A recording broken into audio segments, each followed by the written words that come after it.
Hey, Layla. Not now, Leo. I need to be alone. Okay, but I just want you to know that I think it's really great what you did today. Mom told me how you stood up for Haley Johnson. I can't believe anyone would. I know. Haley's just a little different. We're all different in our own ways, and I've known Haley since 2nd grade, and so have the kids who were making fun of her. And it wasn't funny that her wheelchair got knocked over and she fell on the floor. She needed help. What happened at lunch? Mom told me you got into a fight. Yeah, a group of boys were reenacting what happened to Haley, and some of my friends were laughing and joining in. I yelled at the boys, then my friends, pretty loud, and an assistant principal had to break it up. That's why Mom got called. Did you punch anyone? No, but I wanted to. The boy who started it all really deserved it. But I don't like violence. Thanks for supporting me, Leo. None of my friends do. Maybe you need to find new friends. I might have to. No one's responding to my texts. People are making fun of me now, calling me Ragela. I feel this really weird mix of mad, sad, and scared. Maybe I should have just stayed quiet and stayed out of it. Oh man, it's time. Where's your phone? Time for what? Time to visit Martin Luther King. I've really been wanting to meet him. He's like the king, get it? Yeah, I get it. The king of standing up for what's right. Let's go talk to him. Okay, if anybody can help, it'll be him.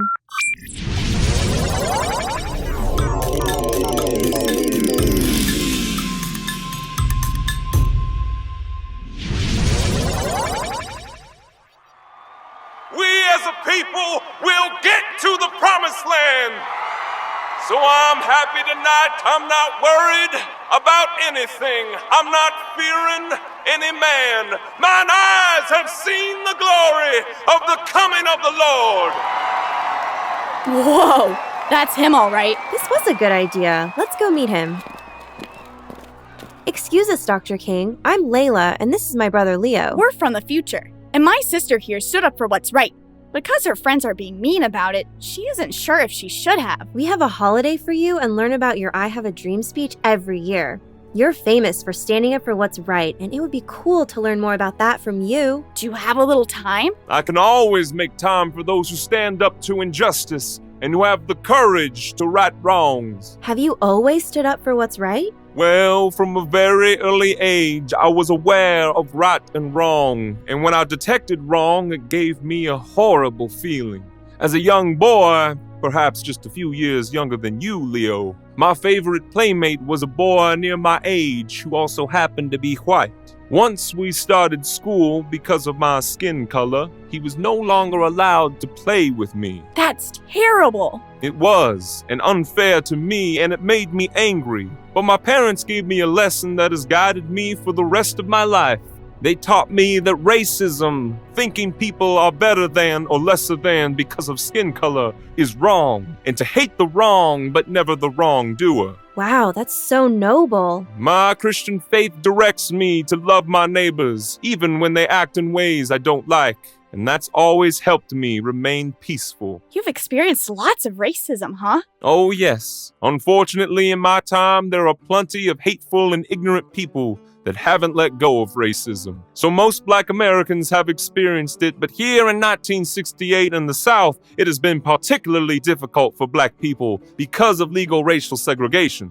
That's when people are separated because of their race, right? Yes, that's it. And while the defeat of the South in the Civil War led to the outlawing of slavery, racism, however, still remained. And new laws were made to keep white and Black people separate. Didn't people fight against the new laws? Yes, but in 1896, the Supreme Court ruled that segregation was indeed permitted. They said things like schools, swimming pools, bathrooms, movie theaters, and such could be separate for white only or Black only, as long as they were equal. But if people are kept separate, isn't it harder to learn that racism is bad? So the bad behavior just continues? That's very insightful of you, Miss Layla, and I couldn't agree more with you.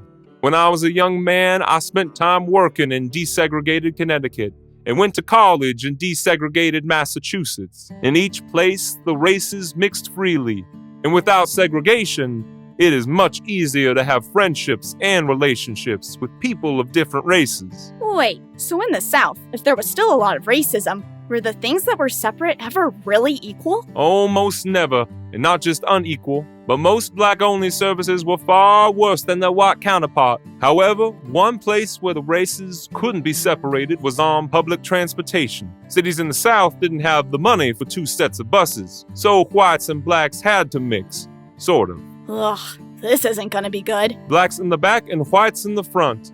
And blacks were only permitted to sit if there were extra seats after white passengers were all seated. But what about Rosa Parks? She didn't give up her seat. That's right, Mr. Leo. I'm pleased that future children remember that.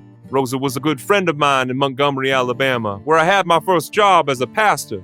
And after she was arrested for refusing to give up her seat, I organized the black community and led a boycott, where we all agreed not to take the bus until the laws were changed and we received justice. You stood up for what's right. And it was very difficult. During our organized protest, I even spent time in jail after being unfairly arrested, and my home was bombed. What? Yes, thankfully no one was harmed. Through it all, though, our protests remained peaceful. I believe with all my heart in nonviolence. 2 wrongs never make a right, and you can never defeat hate with hate. I guess it's good you didn't punch those bullies. No kidding, but I did yell at them. Sometimes a situation requires us to passionately raise our voices.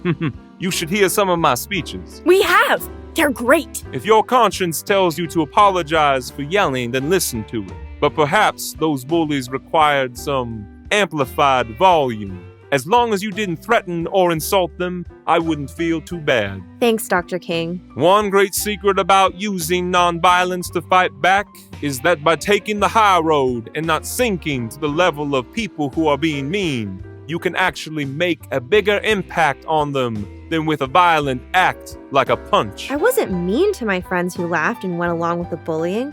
I just said I was shocked and disappointed that they could be so cruel. I kind of took the high road. Do you think that's why they won't talk to me? I do. And since you did the right thing and they didn't, they might be struggling with some disappointment in themselves. Don't worry, Miss Layla. If they're the kind of friends who are worth having, they'll be back after they've reflected on their actions and let go of their pride enough to apologize. Oh, tell us about the I Have a Dream speech. My teacher played it for us last Martin Luther King Day, and oh man, you gave me chills, Dr. King. So, after the successful Montgomery bus boycott, I got to be pretty well known, and for years I traveled through the South and led movements against racial injustices.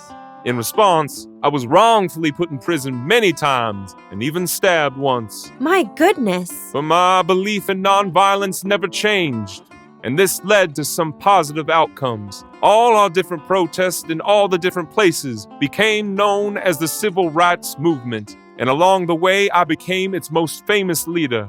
On August 28, 1963, others and I held the March on Washington for Jobs and Freedom, and more than 250,000 people of all races came to hear me give the I Have a Dream speech. I wonder why our time machine didn't take us there to hear your big speech. Some of those lines are famous. I have a dream that my 4 little children will one day live in a nation Where they will not be judged by the color of their skin, but by the content of their character. I'm glad those words are remembered. Perhaps in many ways, that famous moment was just the beginning. A lot has happened in the 5 years since that day, and I've learned much more about the need to continue taking action to right wrongs. Did the I Have a Dream speech not have as much impact as you hoped? Oh, it was a huge success. That speech caught the eye of not just the country, but the world. Other civil rights leaders and I were invited to visit the White House and speak with President John F. Kennedy.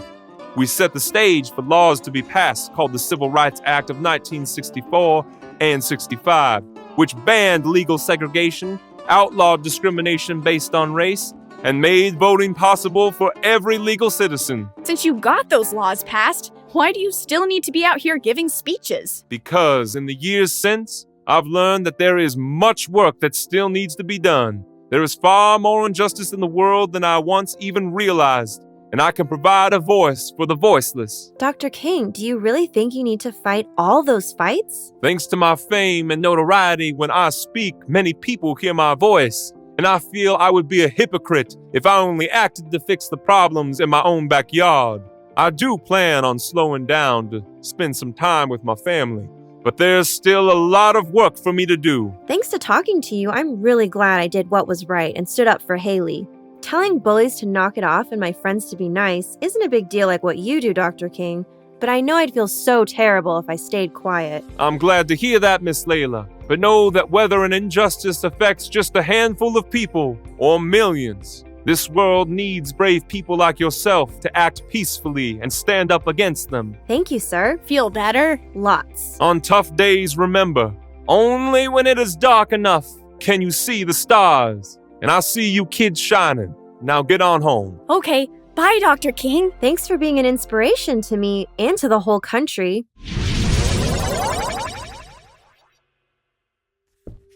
Hey, Things better at school? so good. I got called into the principal's office and thought I was in trouble, but Haley Johnson was in there too. We're going to lead a fundraiser that will add space to the areas of the school where it's a tough fit for Haley's wheelchair. And all my friends said they were sorry to Haley and asked her if they can help with the fundraiser. We start this weekend. All right. Can I help? Of course. Dr. King would be proud of you. I think so too. I miss him. So does our country. If you'd like to time travel with Leo and Layla again, please visit PragerUKids.com and watch more of their adventures.